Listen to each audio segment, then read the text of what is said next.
teknik pengembangan paragraf dan koherensi beserta kohesinya.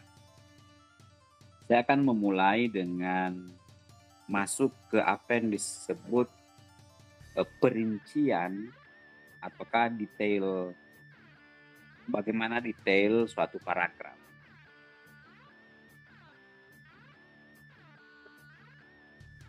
Di sini ada dua hal, jadi mengembangkan paragraf dengan memberikan rincian detail dari apa yang disebut gagasan utama atau pokok pikiran dari sebuah paragraf. Kemudian secara spesifik melihat kalimat pendukung atau detail pendukung dari paragraf tersebut. Kita lihat contoh misalnya. Di sini kita melihat satu paragraf yang menurunkan 1, 2, 3, 4, 5 kalimat gitu. Kita akan periksa dan kita akan analisa dari contoh ini. Kalimatnya ataukah paragrafnya berbunyi begini. Sistem keamanan aplikasi web modern memiliki beberapa lapisan perlindungan. Itu kalimat pertama. Lapisan pertama adalah autentikasi pengguna menggunakan kombinasi username dan password yang kuat. Lapisan kedua menggunakan verifikasi 2 faktor melalui SMS atau authenticator app ataukah aplikasi autentikasi. Lapisan ketiga menerapkan enkripsi end-to-end untuk melindungi data sensitif. Lapisan terakhir menggunakan sistem logging untuk memantau dan mendeteksi aktivitas mencurigakan. Jadi di sini kita melihat lapisan ataukah detailnya suatu paragraf. Jadi mulai dari lapisan-lapisan yang dia sebutkan. Mari kita analisa paragraf tersebut untuk menemukan apa yang disebut gagasan utama. Gagasan utama. Kalimat pertama, kita lihat sistem keamanan aplikasi web modern memiliki beberapa lapisan perlindungan. Jadi yang mau disampaikan oleh paragraf ini itu adalah sistem keamanan gitu. Sistem keamanan dari aplikasi web modern dan proteksinya ataukah perlindungannya. Berikutnya kita lihat rincian yang menjelaskan lapisan-lapisan keamanan itu sendiri kan. Lapisan dari sistem keamanan itu. Lapisan pertama ada yang disebut autentikasi username password. Lapisan kedua verifikasi 2 faktor. Lapisan ketiga enkripsi end-to-end. Terakhir lapisan sistem login. Nah, gagasan utama ada pada sistem keamanan aplikasi web modern memiliki beberapa lapisan perlindungan. Alasannya, kalimat ini, kalimat yang terletak di awal paragraf ini, inilah yang kita sebut kalimat deduktif. Sebagaimana materi sebelumnya, kalimat deduktif itu bicara dari apa yang paling umum, kemudian lebih spesifik lagi ke bawahnya yang disebut khusus gitu. Khusus. Jadi dia bicara dari yang paling besar. Kalau ibaratnya sebuah gambar, dia akan bicara mulai pinggir paling luar, kemudian ke dalam, ke dalam, ke dalam. Spesifik gitu ya. Jadi dia bicara paling lingkaran besar menuju lingkaran kecil. Inilah yang disebut kalimat deduktif yang mendetailkan suatu paragraf. Kalimat-kalimat selanjutnya merupakan penjelas. Jadi yang di bawahnya itu setelah kalimat utama kita akan ketemu dengan penjelas atau kalimat pendukung. Di paragraf ini yang dia lakukan adalah merincikan melalui lapisan-lapisan perlindungan tersebut. Berikutnya menjadi alasannya, dia menjadi pernyataan umum yang kemudian dijelaskan secara detail oleh kalimat-kalimat berikutnya. Kalimat-kalimat berikutnya dalam sebuah paragraf ini biasa disebut sebagai anak kalimat gitu ya. Nah, alasan berikutnya mencakup keseluruhan ide yang dibahas dalam paragraf. Jadi, kalimat-kalimat berikutnya ini itu kan menjabarkan apa yang ada di kalimat utama untuk membahas secara keseluruhan ide pokok dari apa yang dituliskan di gagasan utama, utamanya tentang sistem keamanan aplikasi semacam itu. Jadi teman-teman sekalian, paragraf ini itu menggunakan pola deduktif. Ingat ya, pola deduktif, dia mulai dari yang umum ya.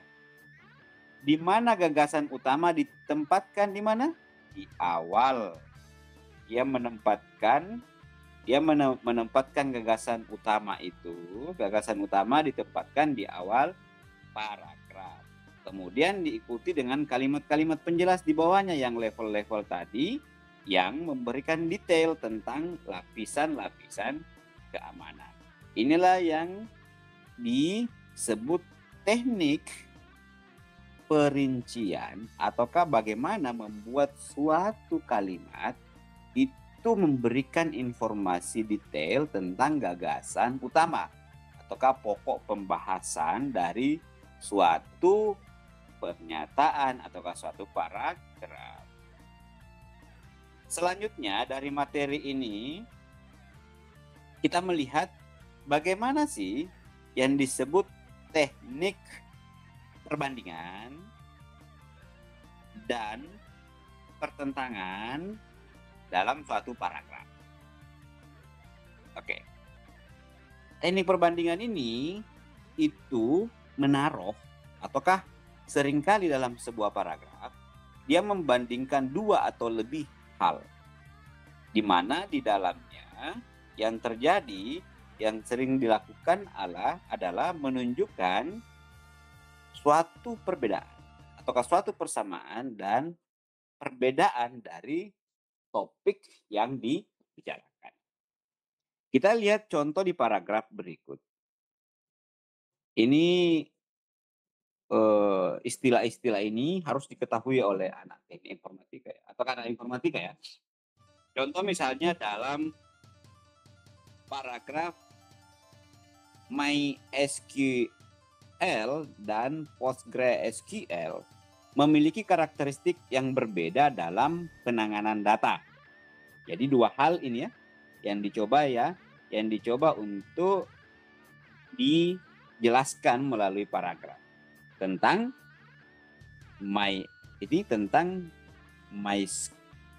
MySQL dan PostgreSQL. Tuh. Lalu apa yang mau ditunjukkan? Tentang karakteristik, kemudian dalam hal ini terkait dengan penanganan data. Pertama, dia menunjukkan dulu tentang hal pertama MySQL. Dia menunjukkan tentang keunggulannya gitu. Unggul dalam kecepatan, untuk operasi read only, untuk aplikasi web sederhana.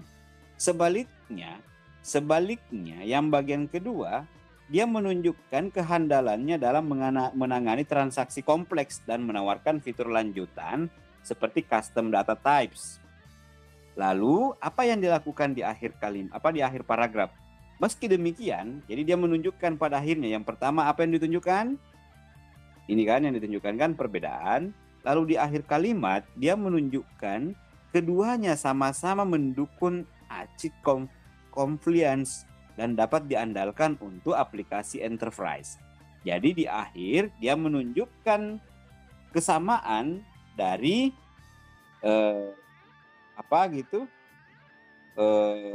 dalam menggunakan dua alat ini terkait penanganan data.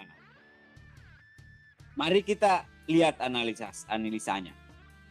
Jadi di sini kita sudah bisa menemukan bukan bahwa kalimat pembuka itu adalah gagasan utamanya tentang dua hal yang coba dibandingkan tadi. Yang ini toh. Nah, apanya yang dilihat? Karakteristiknya yang berbeda dalam penanganan data. Ini menyatakan bahwa ada perbandingan antara dua database. Kemudian dia dijelaskan lagi dalam anak kalimat. Anak kalimat ini pertama, dia melihat keunggulan dalam kecepatan, kemudian yang berikutnya cocok untuk aplikasi web sederhana. Kalimat penjelas berikutnya, dia menjelaskan tentang ini, kehandalannya, menangani transaksi kompleks, kemudian menawarkan fitur lanjutan. Kalimat penutup pada akhirnya keduanya sama-sama dapat diandalkan untuk aplikasi enterprise. Jadi semacam itu ya, apa yang disebut dengan teknik membandingkan informasi dalam suatu paragraf itu dengan pola ini. Jadi yang pertama harus selalu diingat bahwa dalam setiap paragraf selalu ada yang disebut gagasan utamanya. Gagasan utama itu biasa disebut ide pokok gitu ya, ide pokok. Misalnya kita ngomong kan selalu ada gagasan pokok yang ingin disampaikan. Kemudian setelah berikutnya bicara kita itu menyampaikan cara menyajikan informasinya. Nah, yang pembahasan kedua kita ini kita tunjukkan bagaimana ketika kita menyatakan dalam bentuk paragraf dengan menggunakan teknik membandingkan sesuatu dan mempertentangkan sesuatu. Oke ya, jadi sekarang sudah dua hal yang kita uraikan. Pertama, paragraf pertama di atas atau penjelasan pertama di atas itu mau menunjukkan bagaimana cara kita menyuguhkan sesuatu secara detail dalam suatu paragraf. Kemudian berikutnya ini adalah teknik melakukan perbandingan dan pertentangan dalam suatu paragraf. Nah, setelah kita melihat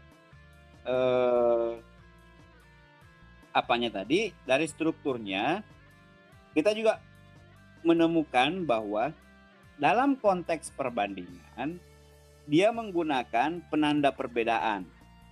Ini kemudian penanda perbedaan itu digunakan dua, satu kata berbeda, berikutnya sebaliknya. Ini suatu yang kontra yang coba dijabarkan. Kemudian penanda persamaannya, ini dia memilih kata sama-sama. Kemudian meski demikian. Nah, aspek yang dibandingkan tentang kecepatan, kemudian penggunaan, juga fitur. Dan akhirnya di akhir dia menunjukkan ada kesamaan.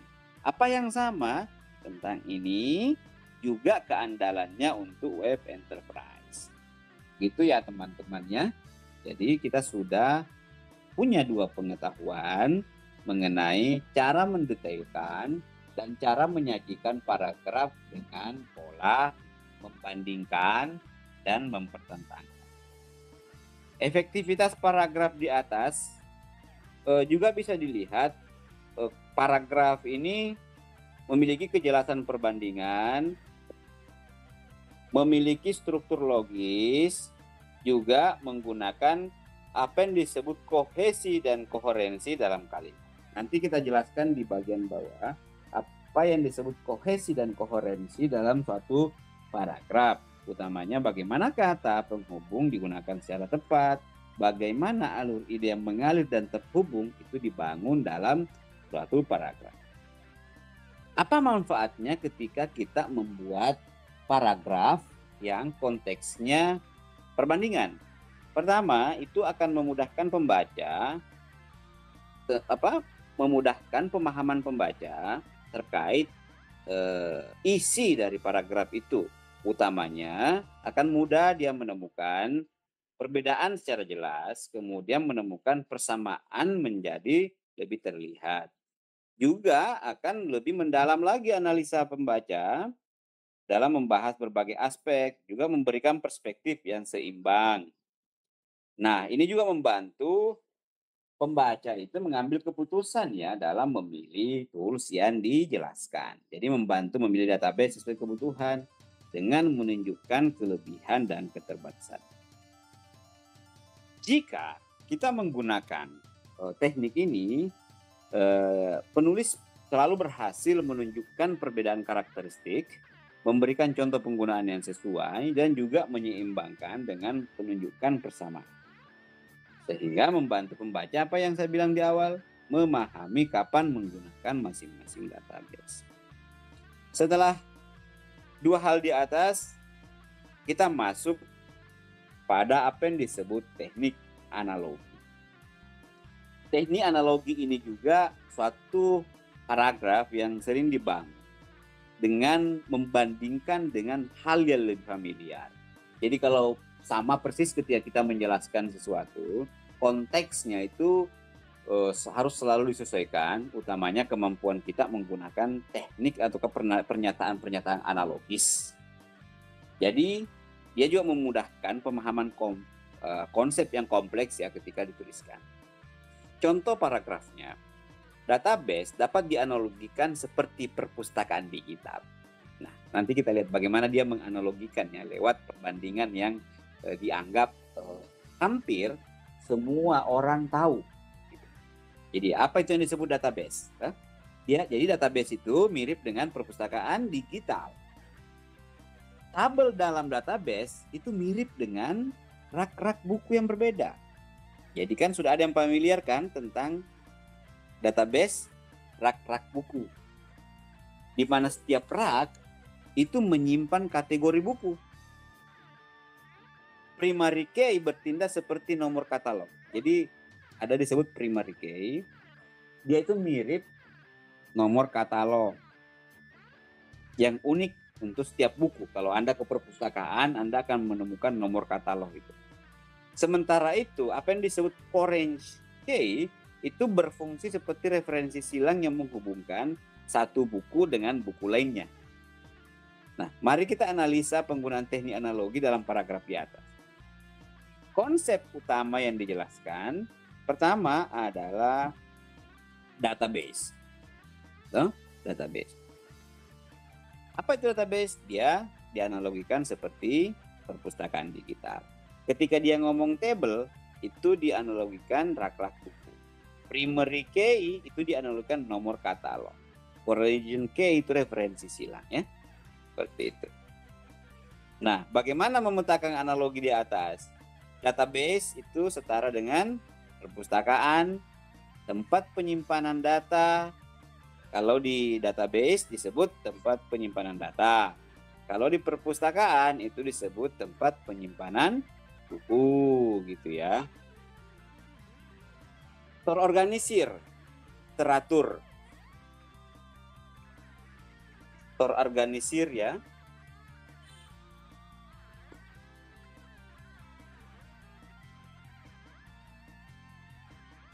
Oke, kita lanjut ya.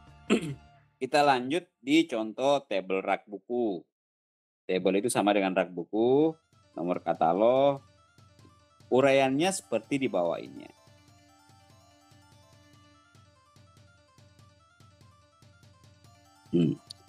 Lantas bagaimana efektivitas analogi? Jadi ketika kita menganalogikan sesuatu lewat paragraf, itu akan memudahkan pembaca memahami kejelasan informasi. Pertama karena apa yang saya bilang tadi, ya familiar, gampang dibayangkan, memiliki hubungan yang jelas dengan pengetahuan pembaca. Nah, dari segi relevansi, karena adanya struktur yang mirip, fungsi serupa, hubungan logis, maka sangat relevan. Sangat relevan memberikan informasi terhadap pembaca melalui paragraf. Konsep abstrak plus konkret, teknis sehari-hari, kompleks, sederhana, ini akan lebih memudahkan untuk pemahaman. Di mana kita tahu bahwa misalnya lewat penjelasan database itu agak abstrak, dikonkretkan lewat perpustakaan. Secara teknis dia dekat.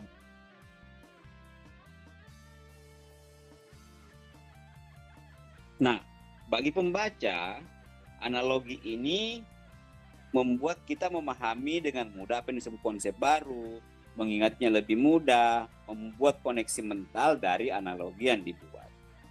Nah, dia juga menjembatani pengetahuan dan untuk pembelajaran ya, menjembatani pengetahuan, membangun pemahaman, memudahkan penjelasan. Dalam konteks komunikasi, dia efektif menyampaikan ide, mengurangi abstraksi, dan meningkatkan retensi. Gitu. Kekuatannya ya, kekuatan ketika kita membuat paragraf-paragraf analog adalah pemilihan analogi itu akan kuat ketika kita mampu membuatnya tepat sasarannya. Ketika tepat sasaran akan mudah dipahami, relevan dengan konsepnya. Akan mudah juga menentukan sistematisasinya, paragraf juga bisa terurut, akhirnya logis. Bahasanya pasti jelas, sederhana, dan mudah diikuti. Ada beberapa tips ya untuk teman-teman, upayakan dalam membuat paragraf atau kalimat-kalimat analog, pilih yang ini, gampang ataukah mudah diketahui oleh orang, yang dianggap sangat familiar bagi siapapun, relevan dan sederhana, ketepatan perbandingan, kejelasan hubungan, konsistensi analoginya, harus konsisten memilih apa yang menjadi analogi. Sebagaimana misalnya kalau kita memilih perpustakaan, ya fokus pada ruang itu. Hindari analogi yang terlalu rumit, perbandingan yang membingungkan, dan apalagi konteks yang tidak relevan. Nah, sebagai contoh dari paragraf ini, kita bisa lihat keberhasilannya adalah menjelaskan konsep database dengan cara yang mudah dipahami, membuat hubungan yang jelas antara konsep teknis dan sehari-hari, membantu pembaca memvisualisasikan struktur dan fungsi database, memberikan pemahaman yang mendalam tentang hubungan antar komponen dalam paragraf.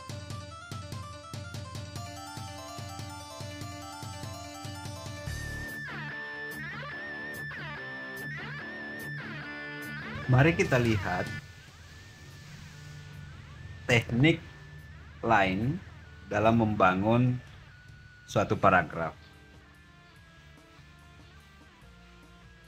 Teknik sebab akibat terdiri dari dua hal yang menjadi poin pentingnya.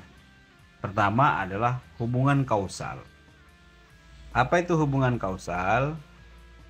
Hubungan kausal ini merupakan hubungan yang menjelaskan sebab akibat dari suatu paragraf.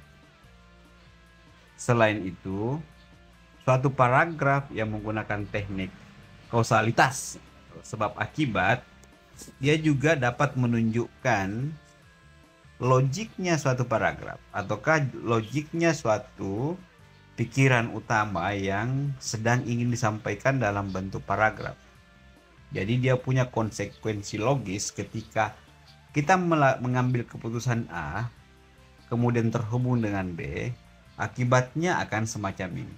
Jadi dia semacam the logic, logiknya suatu keputusan ketika diambil oleh seseorang. Contoh kalimat misalnya mengenai penggunaan password yang lemah menjadi penyebab utama kebocoran data. Jadi pikiran utama dari paragraf ini adalah tentang password yang lemah. Password yang lemah ini menjadi penyebab utama kebocoran data. Karena menggunakan password sederhana misalnya, akun pengguna mudah diretas melalui teknik brute force. Konsekuensi logiknya misalnya disampaikan lewat paragraf ini, itu ditandai dengan penghubung semacam ini. Akibatnya data sensitif kita dapat dicuri dan disalahgunakan oleh pihak tak bertanggung jawab. Nah, ini kemudian menyebabkan kerugian finansial dan rusaknya reputasi perusahaan. Jadi ini merupakan ataukah dari paragraf ini mampu menunjukkan hal logis ketika password itu lemah. Jadi semacam itu ketika kita menggunakan teknik sebab akibat dalam penulisan paragraf. Oke, kita akan melangkah ke poin berikutnya tentang koherensi dan kohesi dalam suatu paragraf. Bagian ini akan menjabarkan apa yang disebut koherensi. Koherensi itu dalam suatu paragraf menunjukkan adanya kepaduan makna dari rangkaian kalimat yang disusun oleh penulisnya. Nah, beberapa tipe dari model kepaduan atau koherensi ini, salah satunya adalah koherensi kronologis. Jadi pengurutan secara padu makna tersebut. Jadi pengurutan ini bisa dilakukan melalui tahapan ataukah rangkaian ataukah waktu. Jadi umumnya dia menggunakan penanda waktu. Mari kita analisis apa yang disebut sebagai koherensi kronologis. Jadi tahap pertama kita melihat pengujian di developmentnya. Kedua, pemindahan ke staging. Ketiga, pengujian integrasi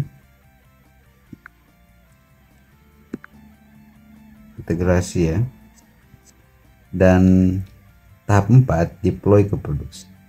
Jadi secara struktur kronologis dia mengalami 4 tahapan, mulai dari uji coba yang disebut pengujian developmentnya, lalu dipindahkan ke staging, kemudian diintegrasikan, kemudian diproduksi. Secara waktu, penanda waktu yang digunakan di sini dia menggunakan frasa dan penghubungnya dimulai dengan, kemudian selanjutnya, lalu untuk menguatkan lagi, setelah itu akhirnya. Jadi pada akhirnya dia koherensi itu dia menegaskan atau mengonklusikan apa yang diurutkan dari gagasan utama yang terdapat dari proses deployment aplikasi yang dimulai dengan pengujian di tahap 1 tadi, pengujian di deploymentnya. Jadi di sini ada permainan waktu ketika kita bicara menggunakan paragraf kronologis.